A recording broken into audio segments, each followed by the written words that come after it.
Chapter 10. The Perfect Day. He heard his dad start the pickup. Even though there was no job to go to, he left every morning early to look. Sometimes he just hung around all day at the unemployment office. On lucky days, he got picked up to unload furniture or do cleaning. Jess was awake. He might as well get up. He could milk and feed Miss Bessie and get that over with. He pulled on a t-shirt and overalls over the underwear he slept in.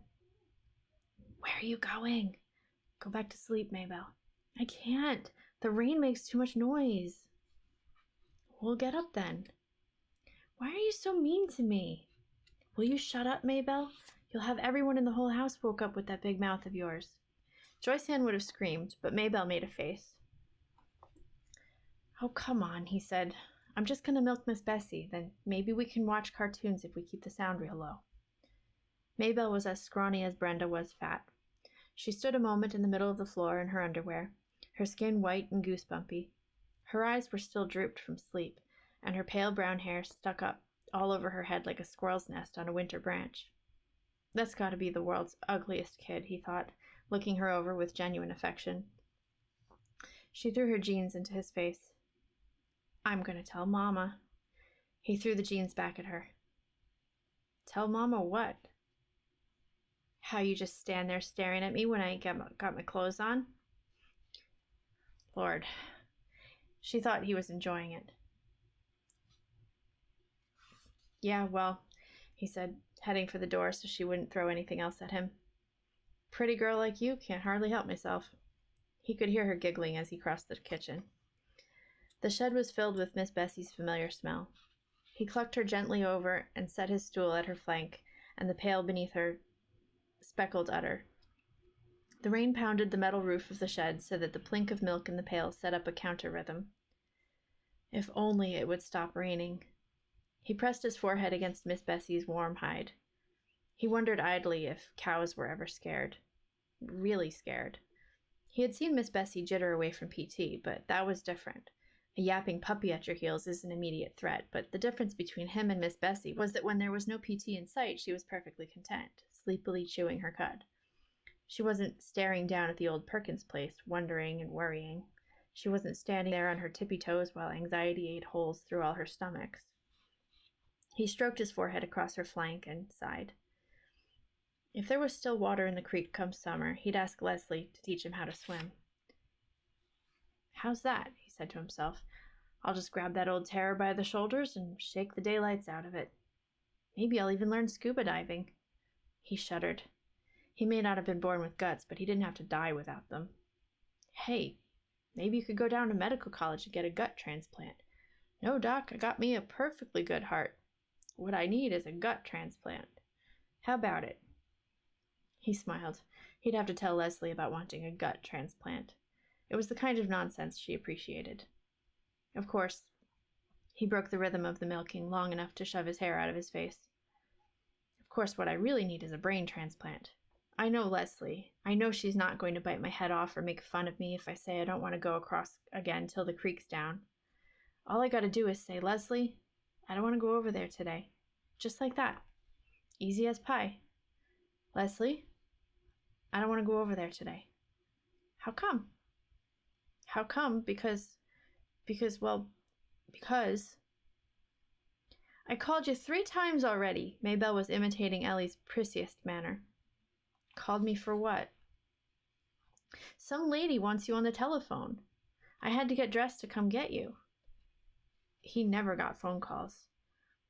Leslie had called him exactly once, and Brenda had gone into such a song and dance with her about Jess's getting a call from his sweetheart that Leslie had decided it was simpler to come to the house and get him when she wanted to talk.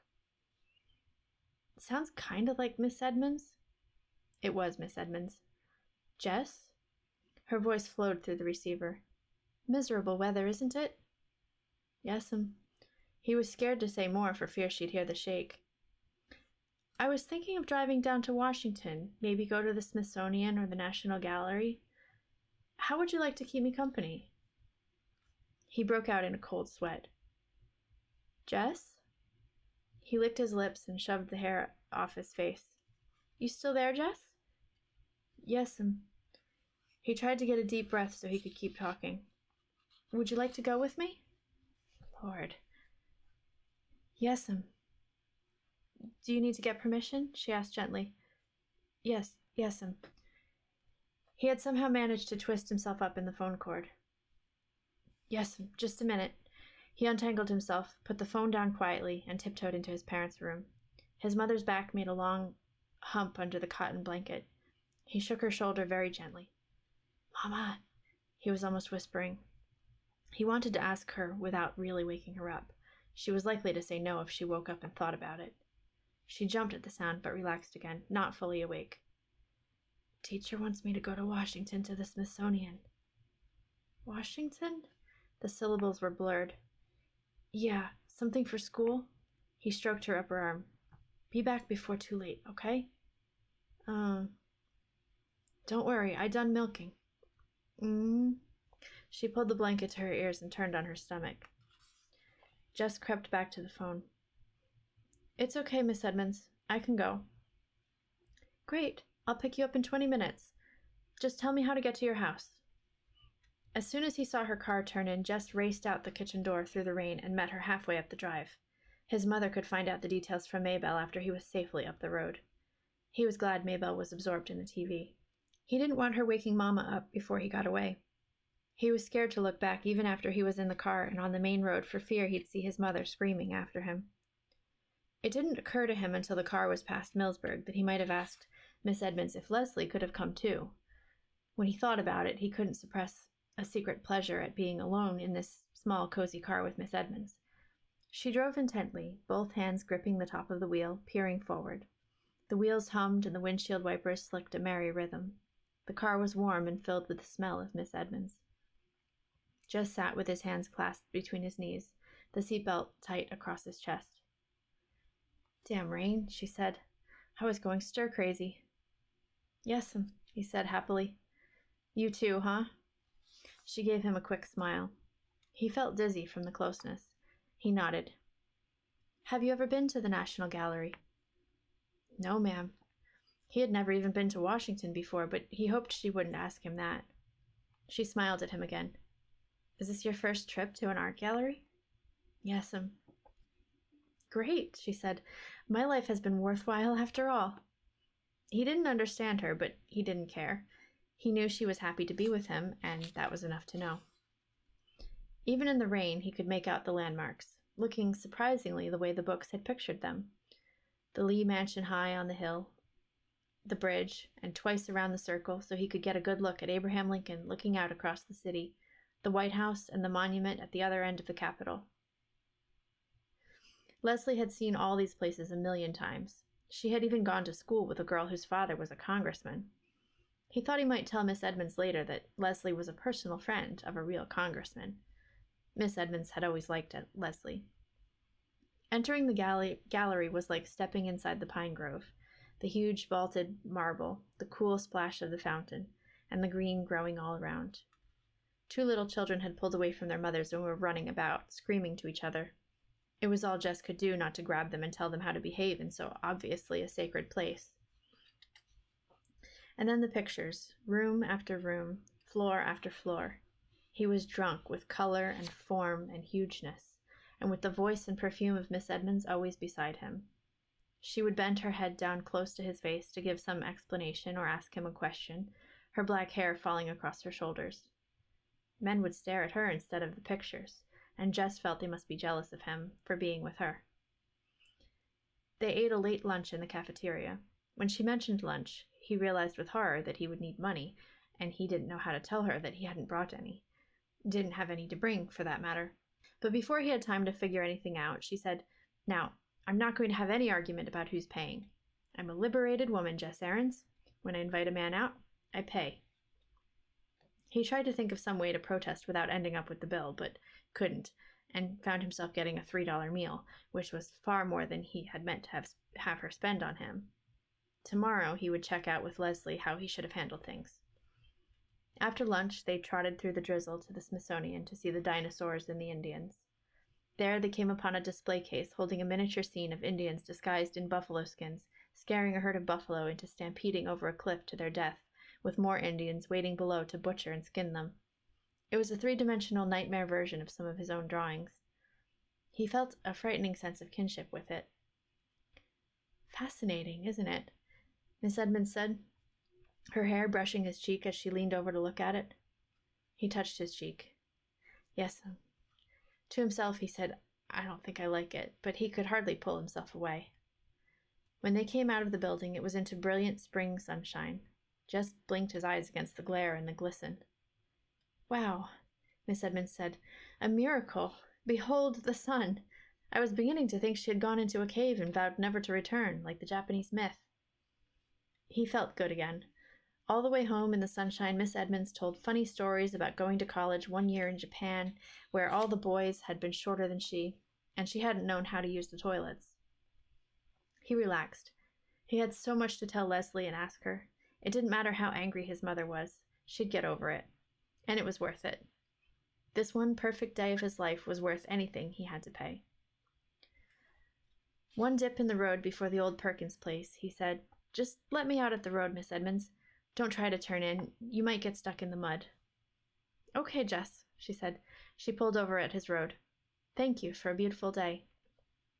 The western sun danced on the windshield, dazzling his eyes. He turned and looked Miss Edmonds full in the face. "No, ma'am." His voice sounded squeaky and strange. He cleared his throat. "No, ma'am. Thank you." Well, he hated to leave without being able to really thank her, but the words were not coming for him now. Later, of course, they would, when he was lying in bed or sitting in the castle. Well, he opened the door and got out. "See you next Friday." She nodded, smiling. "See you." He watched the car go out of sight and then turned and ran with all his might to the house, the joy jiggling inside of him so hard that he wouldn't have been surprised if his feet had just taken off from the ground the way they sometimes did in dreams and floated him right over the roof. He was all the way into the kitchen before he realized that something was wrong. His dad's pickup had been outside the door, but he hadn't taken it in until he came into the room and found them all sitting there.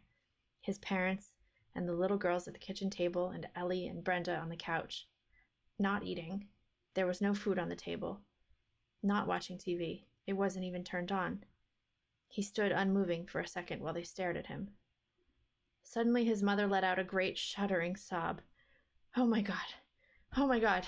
She said it over and over, her head down on her arms. His father moved to put his arm around her awkwardly, but he didn't take his eyes off Jess. "I told you he'd just gone off somewhere," Maybelle said quietly and stubbornly, as though she had repeated it often and no one had believed her. He squinted his eyes as though trying to peer down a dark drain pipe. He didn't even know what question to ask them. "What?" he tried to begin. Brenda's pouting voice broke in. "Your girlfriend's dead, and Mama thought you was dead too."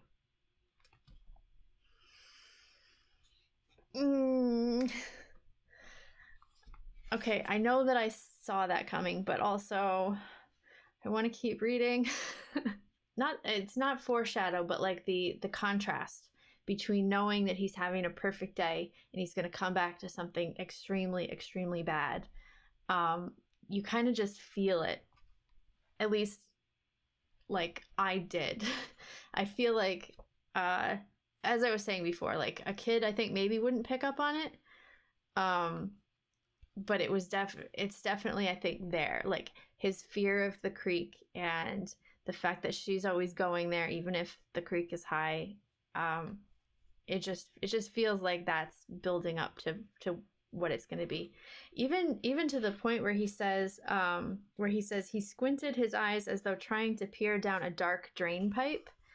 Like that still brings in like sort of water imagery, and I feel like that's like just hammering in or I think I know what happened kind of feeling of like she fell into the water somehow.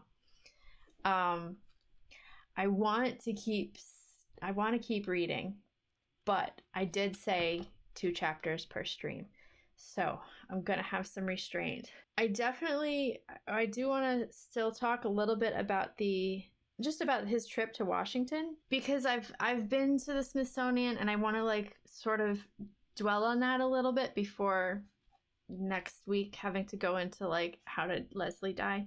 I liked that he compared it to stepping into the pine grove, this like sacred, pure, beautiful place. Because that is how I feel about certain museums and certain places in Washington. They do feel just sort of like kind of sacred in a sort of almost awe-inspiring kind of way. So I thought that was really cool. Also, very realistic that there are two little children running around screaming in a museum with no parental guidance. That just felt real to me. But it definitely was like, it was painted as a perfect day. And even though, yeah, it's a reverent feeling.